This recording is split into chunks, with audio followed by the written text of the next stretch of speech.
I have decided something. What have you decided? I have decided that when we're born, we have a mommy and daddy, right? And then when we grow up and get married, we have children of our own. And then our children grow up and get married and have children. And so on and so on. So it's very important and very fun also to...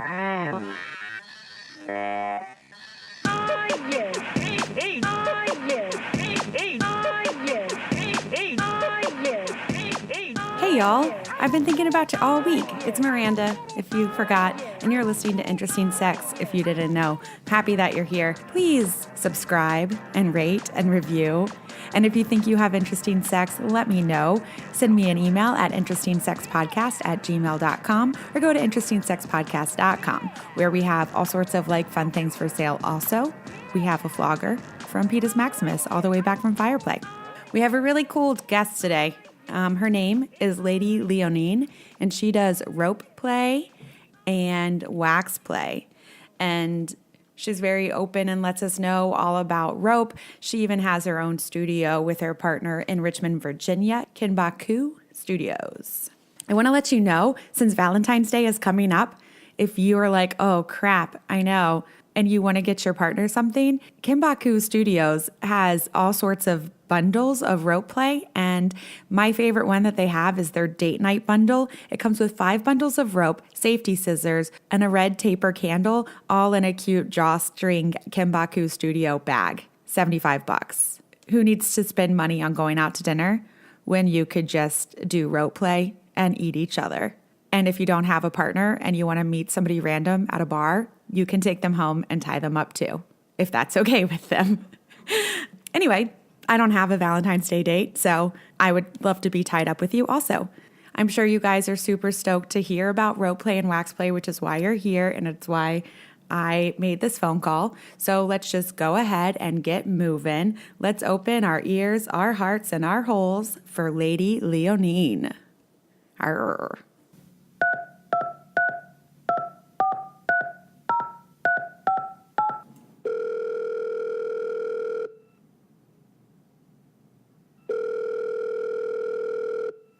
Hello. Hello. Hi. How are you? I'm good. Is this Lady Lyonene?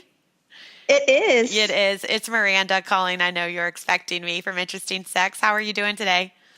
I'm doing great, thanks. How are you? I'm good. I'm excited to talk to you and learn about kind of new, fun, kinky stuff that I haven't talked to anyone about yet. Wonderful.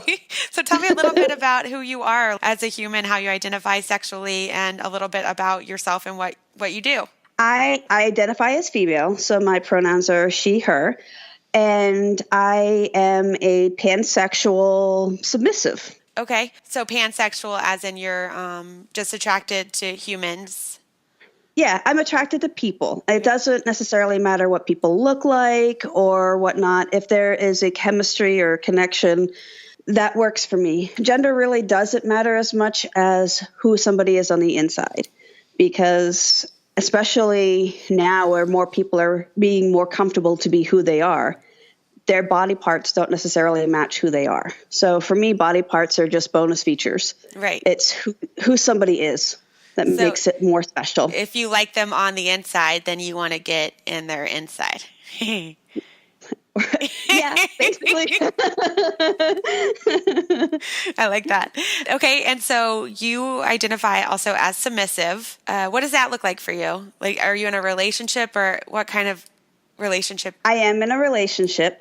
I've recently received my permanent ownership collar from my dominant, and we are in a 24/7 lifestyle dynamic where when we're out in the quote-unquote real world, it's a lot more team. He'll refer to me as his business partner, his partner, and I'll conversely, depending on who I'm talking to, it's either boyfriend or partner when I refer to him.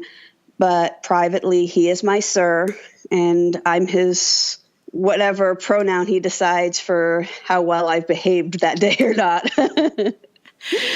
So if you're behaving well, what would he call you? If I am behaving well, I'm his good little girl or his good girl, his pet. If I've behaved badly, then I don't get referred to at all. Aw. You just get like... No, he knows that for me, that title means a lot, being his. So if I've done something inappropriate, that he doesn't have to do anything else for punishment. In fact, we don't really, in a lot of dynamics, there's like that punishment kind of thing. For us personally, that's not what we do. He knows that when I've done something wrong, I beat myself up more because I want to be so good and so perfect. So he doesn't have to do a lot. So by him not referring to me as those is another indication that he's not happy. But we've been together for so long at this point. I know his body language. So he doesn't have to do a whole lot for me to realize that he's not happy. And then that's when he'll step in and say, okay, that's enough. You're okay. Yeah, okay. I'm not that mad. What is you doing something inappropriate? What kind of stuff would he get upset at you for? If I talk back. Oh, okay. Like really get mouthy, or every couple will have disagreements. But if I raise my voice at him, that's outside of the dynamic. That's not appropriate for our dynamic, because that was when we got into the dynamic, we set forth some agreements about what, he would do as my dominant, what I would do as his submissive. And one of the big ones is I would speak respectfully to him, and we wouldn't do this yelling back and forth, because we both have a past. I think everybody has a past. And this way we helped each other both grow to have a healthier relationship by remembering how to talk to each other. So when I get really upset and I forget that agreement, that is something that upsets him. It's like, and I start yelling at him. It's like, that's not necessarily appropriate, but it has forced us to have what I like to consider a healthier discussion, because we stop to take the time to communicate with listening rather than just communicate to respond. So for us, it has been a much healthier relationship with those kind of rules and guidelines in place. So he doesn't really yell at you either? Or he gets to do if he wants to? I mean, he's human. He can. But he also knows enough now that my response to it tempers it. Or say, hey, can we talk about this outside of the dynamic? Because we run a business together. When we run the business together, we're on equal footing, or equal terms, equal footing, however. But when we're in our relationship, we have that difference. So I need to have a way to communicate with him about the business without him getting upset that it's going to unbalance the relationship. So that we'll use our words, basically, because we don't necessarily use safe words. We prefer to use actual descriptive words. And then we'll communicate, we'll talk it through, we'll get back on the same page. And when we're both better and in a healthier place from the argument, we'll, okay, back to normal. So you said you finally got a collar? Yes. Okay, so like a collar that you wear around your neck? For me, it's a very slender, delicate metal necklace. It has a lock on it that he has a special tool to open it. Our definition of collar varies from everybody. It's kind of hard to put labels on something, because for us, our labels mean one thing and somebody else's labels mean something else, and we don't want to impose our beliefs on other people's relationships. So in our terms, the collar, this permanent collar, is a symbol of ownership, where I have accepted that he is not only my dominant, but he is my owner. Very much like a master-slave relationship, but I have that a little bit more freedom than a slave, because I can still approach him if I have a problem, or if I don't want to do something, then I can, respectfully let him know that I have a problem and I need to discuss it. Eventually, we will probably get to that master-slave level, but for right now, this permanent collar means sort of like an engagement ring in the vanilla terms. We had several stages to the relationship where we didn't have a collar. We were just dating, feeling each other out, playing together. And then once I got my training collar, that's more of a promise ring or seriously dating, like exclusively, but not exclusively. It's because we're poly as well. But the permanent collar is more akin to, like I said, an engagement ring. Because we're poly, I still have the option of seeing other people or even just playing with other people, as does he. But the difference being is we talk about it first. But at the end of the day, this collar means I am his and he is my sir, and nobody is going to come in between our relationship. And it's very, very comforting to have that level of commitment. The way I described it to my mom, who kind of understands the lifestyle, but isn't really sure and doesn't really want to know, but it's that morbid curiosity she has because I'm her daughter, is some people wear their engagement rings on their finger. Other people wear them around their neck. But at the end of the day, this is just one more level of commitment that we've chosen our own label for. Well, congratulations then. Thank you. So you can't take it off, though. Only he can take it off? Right. Yeah. I know where the tool is. I talk about it and get his approval first, and then I can remove it if I need to. Okay. But like if it doesn't go with your outfit or something, that's not really a reason to take it off. Exactly. It's not necessarily in the vanilla world an engagement ring. It's just a commitment. Right. And do you believe in marriage, or would you ever get married? I do believe in marriage. I was married once. Under the right circumstances, I would probably marry again. For us, our relationship is ours. We both have unique situations. We are an interracial couple. He is from Asia, and I'm from America. So there are some cultural differences. For us, that's not that important. For us, is he older than you? No, actually. He's younger than me. It's kind of funny to think of a dom being younger than the submissive. And to be completely frank, that's part of some of the things that he and I have had to work through, is adjusting to the fact that I'm older than he is and he is my dominant, but also I'm a little.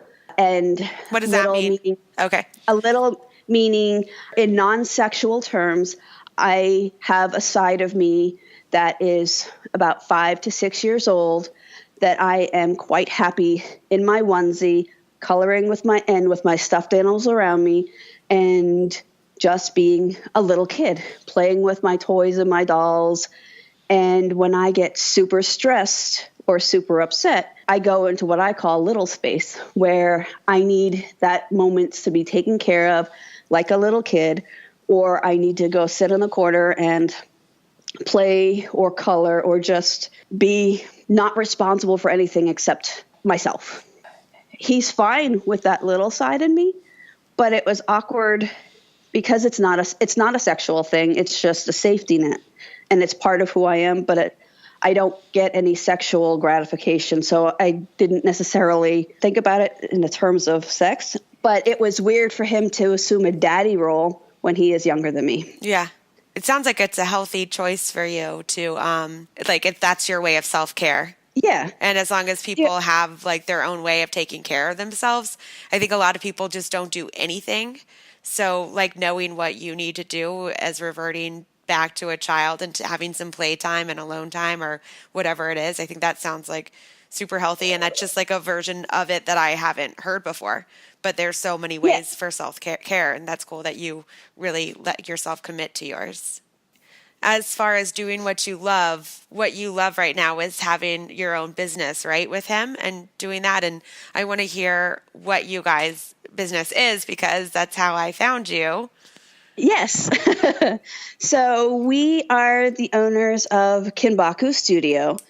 And Kinbaku Studio is a photography rope bondage studio in Virginia. Yes. We not only practice the art of shibari or kinbaku, which is Japanese rope bondage, but we also make low temperature wax play candles. Two of my personal favorite kinks is rope bondage and wax play. We were fortunate enough to make a business out of it. Can you just kind of go over what shibari and rope bondage play is like? Because sometimes it doesn't really even seem sexual. It's just like Right. artistic ropes. So can you tell me about that and the different levels that you can play with and what you like? Sure. There are many different ways of doing rope bondage. There is the damsel in distress style rope bondage, where those are like you'll see like Betty Page, or in the more modern porns where women or sometimes men, traditionally it's women, but there's no judging. It's a person being tied to a chair or a bed. Or a train track? Or a train track. No. Or actually, no, there are, like Betty Page, like the old villains with the curly mustaches. Yeah. And that's where it started. It was the epitome of the rescue of the damsel, where they would tie them to these trees or railroad tracks, and they had the gags in, and they were bound with their arms behind their backs or whatnot. Now it's a full culture where they will get tied in what's called a hog tie position, where they're on their belly with their arms and their feet tied behind them. That's for sexual gratification. Or it's just some people, like when I was first tied in a hog tie, that's when I discovered like a zen, where I could just say, hey, I can't move. This is really cool. I can just sort of like chill out. But there's also the style, it's called shibari, which is a Japanese term meaning to tie. It's the more decorative ties, where it's the pretty ties, the rope dresses, more sensual, not necessarily overtly sexual. Anything can be made sexual, but it's more of the pretty rope. So there's damsel in distress, which is more of a sexualized version of rope play. And then there's shibari, which is more of just like a beautiful rope play that can be sexual if wanted to be, but not necessarily. And then is there any other type that you do? Yeah, there are a total of roughly four generalized styles that there are lots of offshoots for. But the four main that people hear is the damsel in distress, the shibari, there's kimbaku, which is like the name of our studio. That is also another Japanese term for tight binding. Kimbaku is a little bit more sadistic rope, where it can be artistic, it can be sexualized, but there is a little bit more of an element of a physical challenge to the body, whether it is painful, deliberately painful rope within safety considerations, or it's just bending and twisting and contorting the body in a challenging way. A lot of contortions and suspensions are more of a style of kimbaku. Now, in America, the word shibari and kimbaku are usually interchangeable, because in Japan, there's just rope. Japan is like the rope style for porn, which can be shibari or kimbaku, depending on what the purpose of the porn is. The last major style of rope bondage is what's called hojujitsu, and that is the art of the takedown with rope. The person doing the tying would actually seek to capture and restrain a person using rope. There's a lot of grappling and wrestling involved, because the person being tied is trying to not be tied. And it's usually done in a fun, consensual way, because that's their level of play and dynamics, because they like fighting back. But at the end of the day, both the person being tied and the person doing the tying gets enjoyment out of the struggle. And hojujitsu actually is probably one of the most original forms of rope bondage, because that roughly goes back to the Edo period in Japan, where they would use rope as a means of restraining prisoners, because they didn't have handcuffs, they didn't have jail cells per se, but they had an abundance of rope. And so they would use the rope to take down and restrain their prisoners. That's the formation of the hojujitsu that converted into modern day. I'm skipping a whole bunch of history. Yeah, it's okay. the people that are listening are like, wait a minute, there's a lot missing there. No, I mean, you're doing it in a way that makes sense. Also I'm thinking about like cattle too, like lassoing somebody before they get away, like throwing at the rope. Yeah. Exactly. That is a Western style of jiu-jitsu, the cowboys and capture. That's right there, a whole bunch of different fantasies. Yeah. But the same basic idea. And it kind of works in with damsel in distress. Exactly. Because first you have to catch them, and then you can... And you can sort of see the various influences on how culture can play into rope play. Now, for us at Kimbaku Studio, privately, our rope play is more sexualized between the two of us. But for the most part, 95% of our rope is for artistic purposes. We love the natural flow of the rope on the body. And we love seeing how beautiful everybody, not just models, but anybody who has a passion for rope, they all look beautiful in rope. And it's that element of surprise that new people feel when they discover, oh, I really like this, to the challenge that somebody wants to put their bodies through for some of the more interesting, intricate twists with suspensions that we can do. We got into photography because of our love for rope bondage. Because sadly, we can't leave people tied up all the time. They frown upon that a little bit. So you can leave me tied up for a day if you want. Or we'll talk. I've never had rope bondage, but of all the things like that I keep hearing about and stuff, I think it sounds really fun. It is. And like I said, for me, it's a place where I can find sort of like a zen. When my sir and I got together, he was looking for somebody to tie. I was looking to be tied. So we started out just as rope bondage practice partners. For me, it was hard to practice being tied when nobody was around to tie. So I learned how to self-tie because until I moved in with him, I lived an hour from him. I'm a little rope whore. I love rope bondage. So I learned how to tie myself so that I could get that fix. When you have the rope and you're physically challenged in the rope, your body starts releasing endorphins. And it's like a natural rope high that you get, that some get, I should say, not everyone. So this is when you're in an uncomfortable position or anytime you're tied?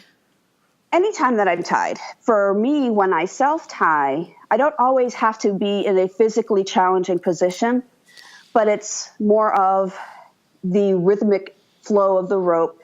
It becomes a meditation. The tying, the art of the tying? Okay. Yes, the art of the tying becomes... Like the making of the knots? Yes. It's more of the process of getting tied. For when I self-tie, it brings me back down to earth. I can calm down. The endorphins have been released because I have the rope. I'm that sensitive to rope. All right, I'm calm. I can let go. I can move on. I can do this. I can handle it. A very happy, content place. And also, it helps keep me warm in the winter, so it's a bonus. Yeah. I'm sure you've heard of the term Lamaze when it comes to childbirth. Yeah. So thank God I haven't had to do it yet, but I've heard. Well, one of the core concepts behind Lamaze is teaching you how to breathe, to regulate and calm your body down and to relax it so that you can get through the painful part of childbirth. Processing rope can be similar to the Lamaze breathings, where you're breathing to process the challenging rope that you're going through, because you might not realize that you're in pain because it feels great, but your body is still being positioned in a way that it's not normally positioned, or it's being restrained in a way that it's not normally restrained, because most of the time people aren't restrained. So They have that freedom. Their natural reaction to being constricted might be to fight back or just to tense a little bit. We want people to relax and enjoy it. So the Lamaze breathing, or the processing of the rope, helps them to just focus on their breathing, relax, And then their body will just sort of like sink into a happy place. The more they relax, the more they can just sink and enjoy all the wonderful, happy endorphins that come with it. And then how does it become, this might sound stupid, but how does it become sexual and to the next level? Sure, you could just throw rope on somebody and just tie them up and let them lay there and put a Hitachi on their clit or whatever and just let them go. What's a Hitachi on their clit? Literally taking a personal massager and putting it on their clit if they're female. Gotcha. I thought a Hitachi was a rope. Yeah, no, it's like a personal massager or whatever. Sorry. Sorry. It's just like a vibrator, whatever. Yeah. Okay. Whatever sex toy elicits the appropriate response on the appropriate body part. Okay. Sorry, I thought this was a special rope tie for your clit. Yeah. You can. There are rope harnesses that we can do to actually tie a sex toy to the genital region for forced orgasm play, that's fun.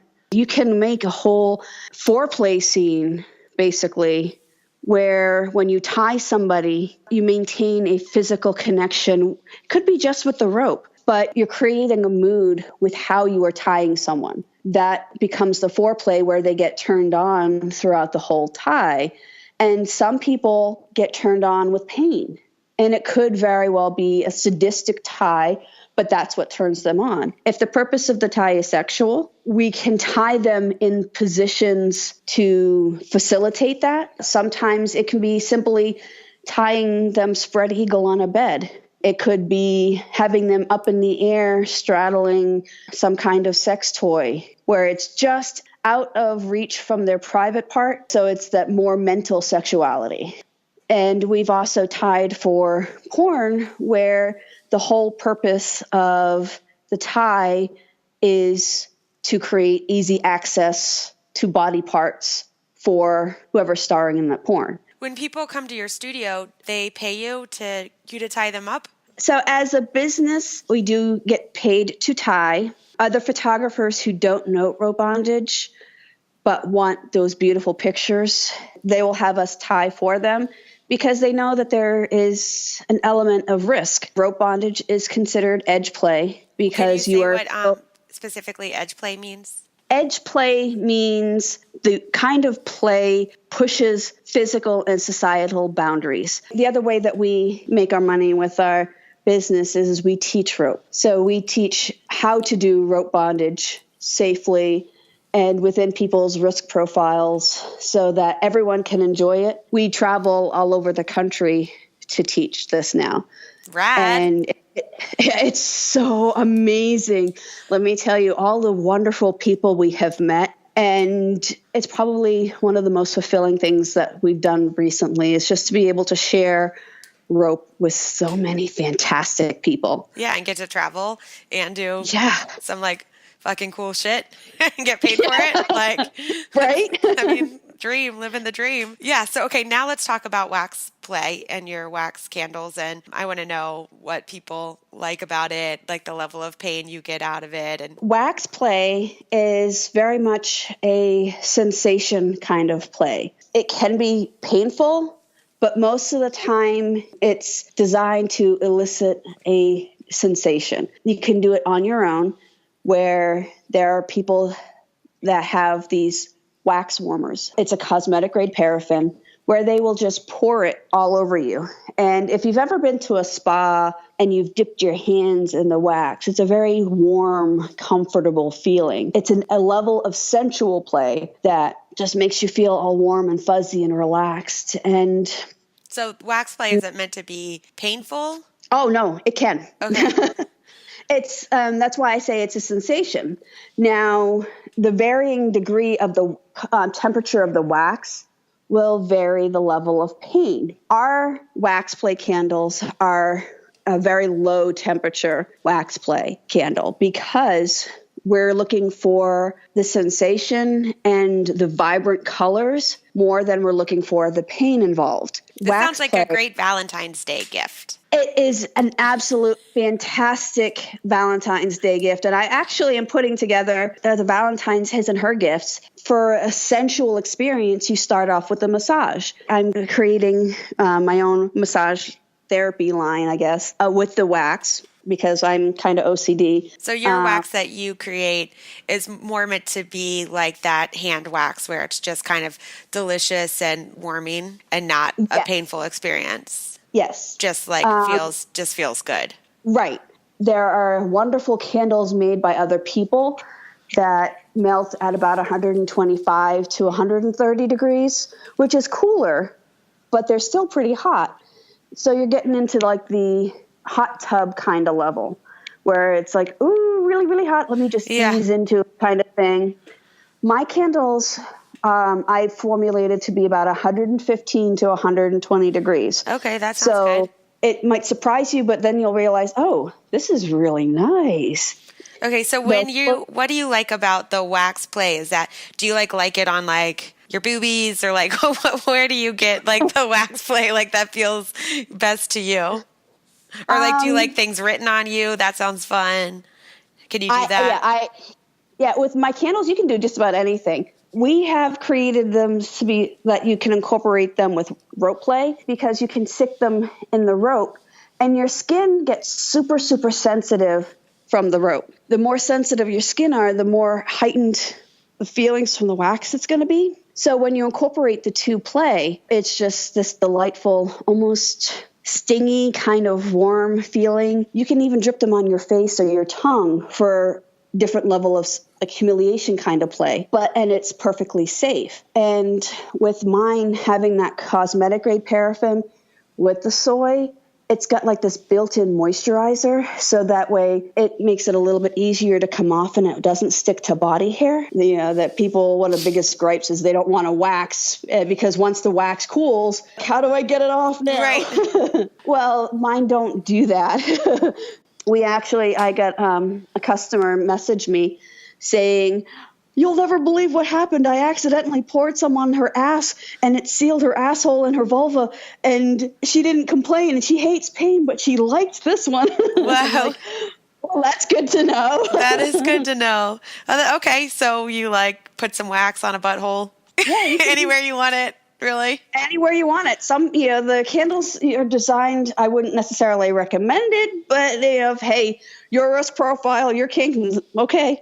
But they've used it as insertables. Insertables meaning you stick them in orifices. Oh, wow. And that's always an interesting sight to see, is when you turn somebody into a candelabra, Oh, yeah. That's how we combined rope with wax before. Okay, so you would like hang them upside down and open up their legs and have candles coming out of their holes? If they don't want that kind of play, then have them suspended where they're like sitting with cross legs, and then, put the candles in the rope, so that way the candles drip on various parts of their body. They're restrained, they can't move, but you look at it and it looks like they're a candelabra because of the way they're shaped. And then they've got the candles in the spots. It's so pretty. That sounds really cool. Sign me up. Rope and wax.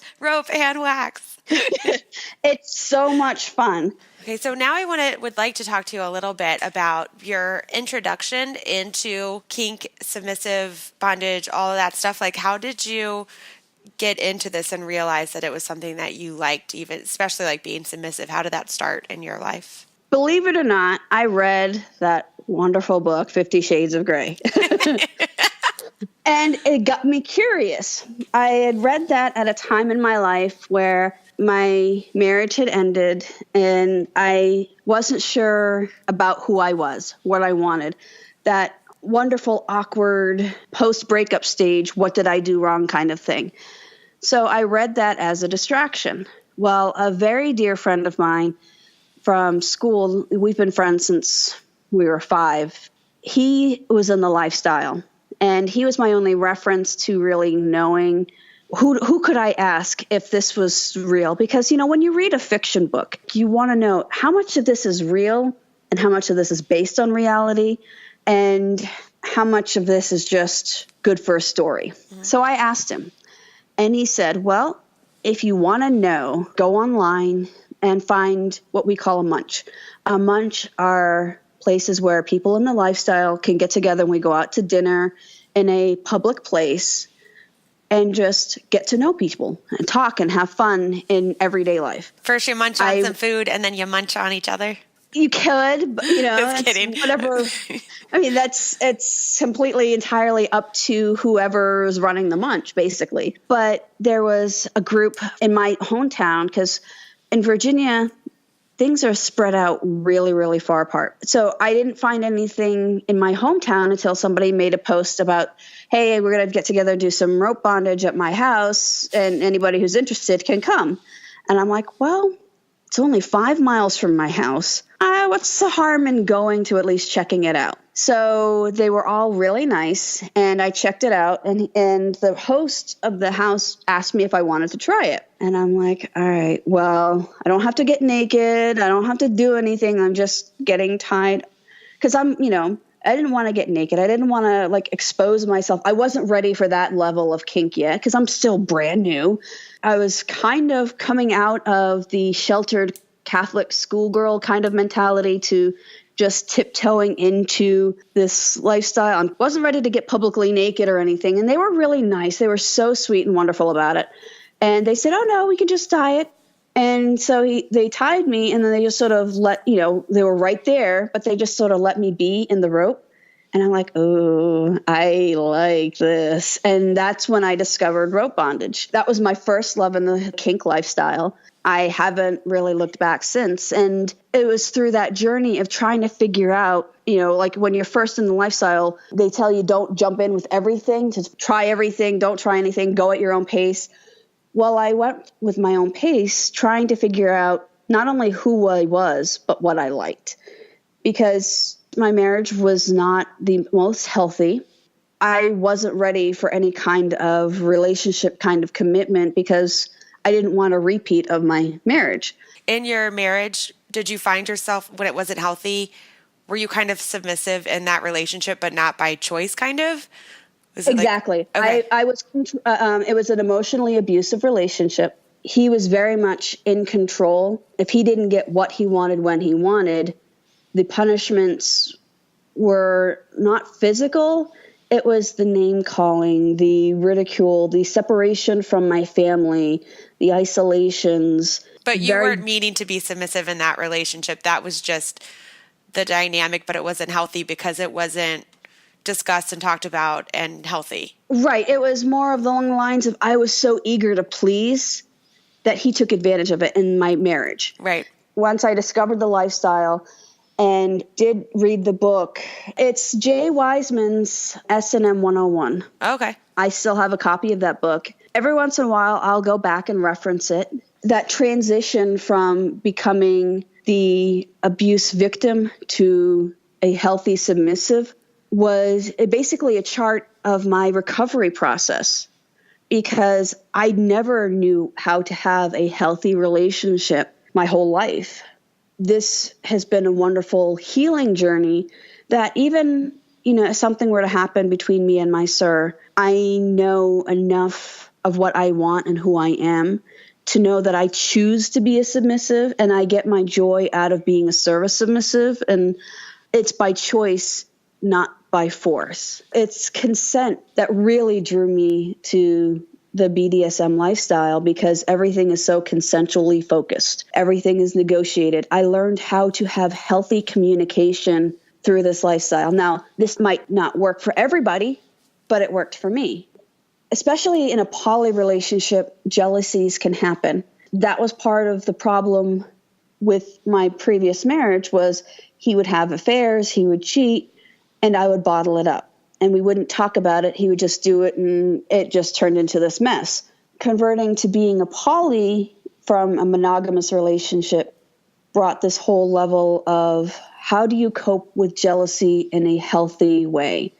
Getting into the lifestyle, learning how to be a healthier submissive, just going along this lifestyle journey helped me realize it was okay to feel my feelings. And it gave me validation to accept the feelings, good and bad, were a part of who I was. But it's how I handled and how I dealt with those feelings that made it toxic versus healthy. And is it perfect? No. Do I have a lot to work on? Yes. Everyone is a work in progress. I am so much happier now than I ever was previously. I chalk it all up to the growth that I've learned through this lifestyle. The freedom of having my own business and accepting who I am and what I like has been really helpful. But I think the fact that my level of acceptance of who I am has made it so that I don't care as much about what my family and friends think of me. Because if they don't love me for who I am, then there's something seriously wrong. Yeah, and at this point, it has a lot to do with who you are. It's what you like. Right. It's what you do for a living. It's a lot of you. It's how I've been able to heal. So you coming out of an abusive marriage and being able to come into a community where you got to rediscover who you are within these new things, like helped heal you. Because like realizing that you do, and even in your marriage, you subconsciously were being submissive, but you weren't doing it from a place of self-acknowledgement of what you actually like and how it serves you. So when you got to find why and find those feelings and how it made you feel good, you could kind of turn it into a more beautiful way of like living and acceptance of who you are, but healthy. Yeah. One of the quote unquote labels for the kind of submissive and actually kind of rope top that I am is I am a service submissive. I am a service-oriented submissive, and so I mean, like cooking or cooking and cleaning service, or like, what does service mean? For me, service means making somebody happy, doing what I can to help them. And for our dynamic, it's cooking, cleaning, it's helping him, it's making him happy. You know, whether it's getting him a glass of water or making sure that dinner is ready when he comes home. Little things that I can do to make him happy, that's what makes me happy. That's what I deem service. When I tie rope, I don't get the physical enjoyment out of the act of tying. My enjoyment from tying is making the person that I am tying happy. Watching that happiness, giving them the experience that they want in rope. That act of making them happy is what makes me happy, not the actual act of doing the rope, tying the rope. So well, I'm going to come down and see you, and you can make me happy. Okay, only if that makes you happy. Of course. I love making people happy. Really so cool. I guess you could say that's my kink, because I like to make people happy. That's awesome. So rad. I really was not expecting all of this. It's really cool. So I like to ask people about a sexual bucket list thing that they would like to do that you haven't done yet. There's a couple of different ones. I think my sexual bucket list is just being in a kind of cuddle pile that turns into more, Because of my personal sexual past, I am very, very reserved when it comes to any kind of sexual play. I reserve that usually for my relationship partners. But just once, I really would like to just be able to say, fuck it, and let's do this. And just be like in being an orgy of like dicks and clits and boobs everywhere. Yeah. You can never go wrong with dicks, clits, and boobs. Dicks, clits, and boobs.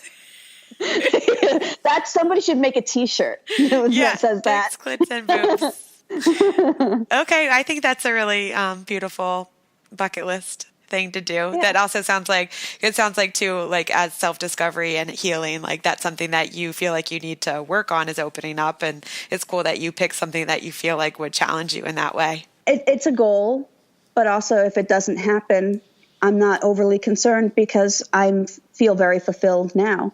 I found a very happy place in my relationship. The fact that we're poly and looking for, just open to bringing more people into our family. I'm very fulfilled. And what poly means to you guys, do you see each other, see people separately, or you date people together, or whatever happens? The way we have identified it, we will date people together. We both agreed for healthier communication and combat insecurities that we would just date people together. That's not to say that we have to have the same play partners. For us, play partners are somebody that we just have fun with at parties, at various different side events.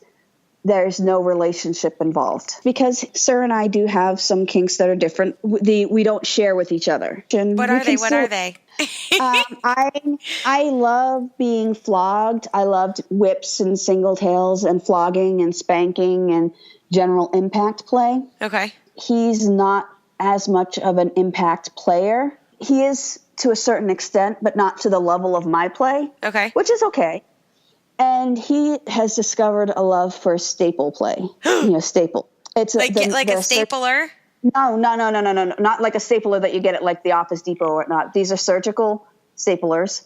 And because they don't go as far into the skin, like, when you get a wound and they staple your skin closed. Yeah. You can do some beautiful decorative work by combining the staples and different things. And you're like, I don't really need to get stapled, so he can staple other people. For medical purposes, I can't be stapled. I'm anemic.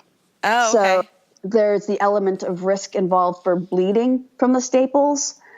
We've opted for my own, health to not try that. But I'm not going to stop him from playing with the staples because that's what he likes to do. Does he ever staple himself? Like, you're just sitting at home and he's like, you're like tying yourself in knots and he's just like stapling himself? So here's the funny thing. He is so not a masochist. He will try everything once on himself just so that he knows what it feels like. But that's it. If it involves pain, nope, that's it. Just once. So he likes to staple other people. Yes, he likes to staple other people. So this is a brand new thing. I'm going to have to talk to him about staple play. Jeez, well, he's still learning. Well, I want to thank you. I feel like we talked about some really, really rad stuff today. So I want to thank you for all of that. I'm going to put it in in the show notes, but tell everyone just verbally your Instagram and your business website so they can check out your wax candles and your massage packs and everything like that. And then I'll post it in the notes for everyone as well. Sure. My Instagram, my personal one is at Lady Lyonene, all one word. And my studio one is at Kinbaku Studio, again, all one word. And our website is www.kinbaku-studio.com. Sounds good. Spell Kinbaku. Kinbaku. Kinbaku-studio.com. Okay, so everyone go check her out. It'll be in the show notes also. And thank you so much for being here. Thank you for having me. I had so much fun. Yeah, I can't wait. And let's be in touch and catch up sometime soon. Absolutely. Okay, thank you. Thank you. Bye. Ropes and wax, ropes and wax, ropes and wax on my boobs. Thank you guys so much for being here today. Go check out KimbakuStudios.com and please check me out too, interestingsexpodcast.com. I love getting messages, interestingsexpodcast@gmail.com. You can tell me about your interesting sex and be on the show, or if you know somebody that could be on the show, that would be great too. Y'all have a great week. 10% of any profits from this show will go to help stop sex and human trafficking, especially children. There's nothing more horrible that I can think of than a child being sex trafficked. So let's appreciate what we have, but do what we can to help others. Thank you guys so much for being here. You rock my world. And see you next Tuesday to see what the pussy drags in. Thank you to the band 41 for making this song because it's rad AF. Which means as fuck if you don't know. Mwah.